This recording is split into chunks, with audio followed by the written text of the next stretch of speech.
Joel, we're going to talk about the types of questions you would ask to appropriately assess someone's pain. Now, there's different ways and there's different titles.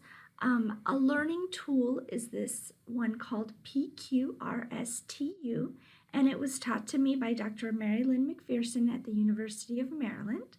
And it's a good way to subjectively assess someone's pain as on the initial visit and follow-up visits. So P would stand for both palliation, what makes it better, or precipitation, what makes it worse. Q is quality, is it visceral, somatic, or neuropathic? R stands for both region, so where's the location of pain, if the patient can tell you, and radiation, does it travel from one area to another? And usually this is indicative of a neuropathic component. S is for severity, and you can use different scales to assess the severity. The most common scale used for adults is the numeric rating scale, which you ask the patient from a scale of 0 to 10, where 0 is no pain and 10 is the worst pain you can ever imagine. What is your pain right now? T is for temporal. So this assesses two things. Is it constant? Is the pain there all day? Or is it intermittent? Does the pain come and go?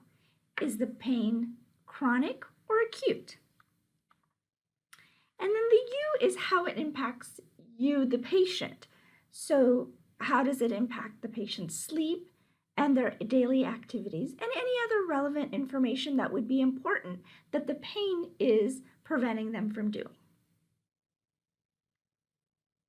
Objective pain assessments can include past medical history, anything you see on physical exam, and any imaging that may be available. So when you're monitoring the patient, especially if you're starting them on a medication, you want to see if there's improvement. And the way to assess this is to look at the subjective responses by the patient and the objective. And in the subjective, the patient is telling you in some way or other that there is an improvement in the PQRSTU. And in the objective, there's objective measures within PQRSTU that you can look at, such as a decrease in severity of pain, whether that be a number or they just tell you their pain is better. If they tell you they're sleeping longer, and if originally the pain was preventing them from sleeping, and any functional impairment that the pain was initially causing that now is starting to be restored, such as are they able to walk further? Or are they able to return to work if that was one of their goals and they couldn't do that? Or are they able to work longer? So some of these will have to be very specific for that patient, their goals, and what is the realistic goals of what could happen.